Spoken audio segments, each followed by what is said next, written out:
Oi pessoal, tudo bem? Hoje vou tratar com vocês mais uma vez a questão do poder, mas de um outro ponto, tá?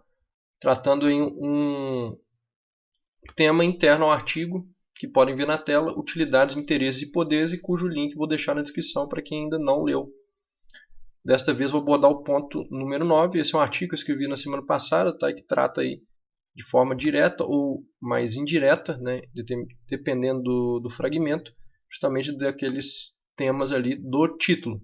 Então este aqui é um que julgo bem interessante no que diz respeito aí a alguns assuntos, inclusive de dentro aí da androsfera, tá? Porque muitas vezes é colocado aí por outros produtores a questão da moral, etc., a necessidade de uma moral e tal, e muitas vezes se esquece justamente deste ponto aqui que eu vou colocar para vocês aí, né, de uma forma a fazer digressões sobre o tema e tal, embora aí no artigo eu tenha escrito de uma forma mais aforismática, né, ou seja, através de uma questão de um aforismo, né, de uma forma mais sintética, por assim dizer. Então eu vou aí através de um vídeo não longo, né, fazer algumas digressões sobre este trecho específico. Então vou lê-lo para vocês ao número 9.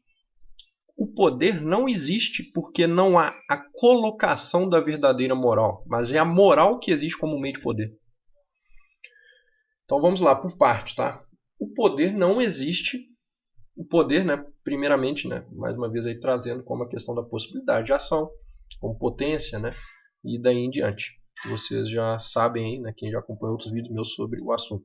Então, o poder não existe porque não há a colocação da verdadeira moral. Então, aqui eu já coloco o problema que é tratado por outras pessoas, que é justamente a ideia de que o, o poder, né, e a necessidade de se ter, a necessidade inclusive da subjugação em determinados aspectos, né, a necessidade da expansão dessas possibilidades de ação, ou seja, a expansão do poder, né, tanto do indivíduo quanto de grupos ou país, daí em diante. Né? Então, se acha muitas vezes que o poder ele existe porque ainda, não sei como, né, na verdade, porque é uma questão completamente utópica, né? Como se então o poder ele existisse porque ainda não se colocou a verdadeira moral dentro da sociedade. Então é como se pensar assim, não, as pessoas estão completamente imorais, elas têm que se tornar morais para que este próprio poder que está corrompendo as coisas, ele diminua e daí em diante. Então, esta é uma questão que passa-se desde lá dos libertários, liberais também, e daí em diante, até o espectro religioso e até o espectro, inclusive aí dos termos mais políticos e sociais, certo? Então, ou seja, passa pela questão econômica, religiosa e política. Então, é uma questão que faz a interseção desses vários campos, mas que quase nunca se vê tratando aí justamente desta maneira que eu estou colocando aqui. Ou seja, que na verdade o poder é quem precede a moral. Inclusive, a própria moral é um meio de poder, conforme o próximo trecho então ali do aforismo. Então eu começo, né, mais uma vez, repetindo, o poder não existe porque não há colocação da verdadeira moral, mas é a moral que existe como meio de poder. Então, quer dizer, daí a gente já tira o seguinte, nunca vai haver o não poder. Mesmo que a moral espalhada ou que se expanda seja qualquer uma, qualquer outra, né, possível ou imaginável. Por quê? Porque a própria moral já é um meio de poder. E é isso que muitas vezes se esquece. Então, na verdade, quando se está tentando se expandir uma determinada moral, o que se está tentando se expandir? Uma determinada hierarquia, muitas vezes, por exemplo, de valores. Ou uma hierarquia de hábitos também, né? Não apenas valores no sentido abstrato, mas de comportamentos, hábitos e daí em diante.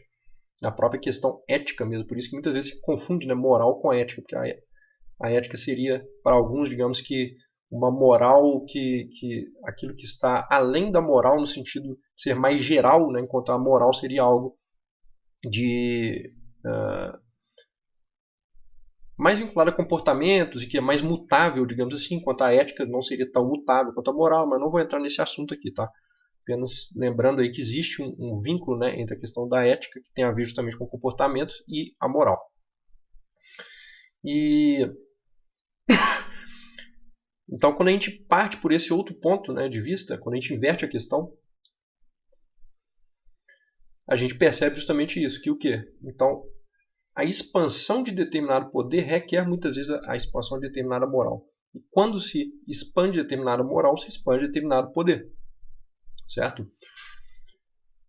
E nesse sentido, né, as coisas ficam muito mais claras. Porque a gente vê então que a briga de poder é muitas vezes, ou melhor, a briga de moralidades é a briga de poderes. Certo? Então é por isso que um poder também político, ou mesmo estatal e daí em diante, ele necessita de determinadas moralidades específicas. Então, quando a gente vê inclusive a luta da esquerda contra a direita, muitas vezes é uma luta de moralidades também, mas é uma luta também de poder. Certo? E este poder ele está muito para além dessa própria moral. Então, quer dizer, a própria questão que eu coloco aqui, não tem como você acabar com o poder através da moral, já que, que a própria moral é um meio de poder. Certo? E com isso não estou falando que a gente tem que ser imoral ou amoral como a natureza, por exemplo. Né? Mas que nunca a gente vai sair deste ciclo. E é por isso que o próprio Nietzsche fala imoral por moralidade. Né? Ele diria, não, eu sou um imoralista por moralidade. Essa frase ela é meio estranha, né? Se a gente apenas vê ela, né, rapidamente assim, mas quando a gente interpreta por esse lado, fica também um pouco mais clara. Mas como assim imoral por moralidade? Por quê? Porque para determinada moral, né, aquilo que o Nietzsche falava era imoral, certo? Só que ele percebeu que não tem como você não impor ou querer expandir alguma moral, pelo menos, porque através de seus hábitos, seus valores, daí em diante, através da hierarquia de valores que você julga certo, você está expandindo alguma moral, mesmo que mínima, certo? Só que ela, para outra moral, pode ser imoral. Né? Então, quer dizer, ele é moral por imoral por moralidade. Ou seja, pela própria expansão dos próprios valores, né, que juntos formariam alguma hierarquia de valores que por sua vez formaria alguma moral, se vai contra uma moral e assim se torna-se imoral para aquela outra moral. Mas vamos supor que essa imoralidade fosse estabelecida, ela própria se tornaria moral. Certo? Tal como a maioria dos poderes. Então, quando a gente julga os poderes, inclusive dos estados, etc., a gente fala, não, é um poder imoral. Certo? Só que uma vez que ele é instalado, ele começa a virar algo automático, entre aspas, né? algo habitual. Então as pessoas começam a aceitar aquele poder daquele modo, né? E ele então passa a ser, digamos que, o normal. Né? Só que este poder ele foi contra um outro poder que existia no passado. E dessa forma, ele, ao se estabelecer, é como se fosse algo imoral que se tornou, entre aspas, moral. Isso tornou, muitas vezes, aquilo que era moral no passado, imoral. Com isso, eu não estou julgando se esse processo em si é moral ou não. Esse processo ele é amoral, na verdade. Que é um processo que sempre existiu, sempre vai existir e, de algum modo, está muito próximo daquilo que acontece na natureza mesmo, que não tem moralidade nenhuma, certo? Para a natureza não faz sentido nenhum essa discussão moral ou imoral, certo?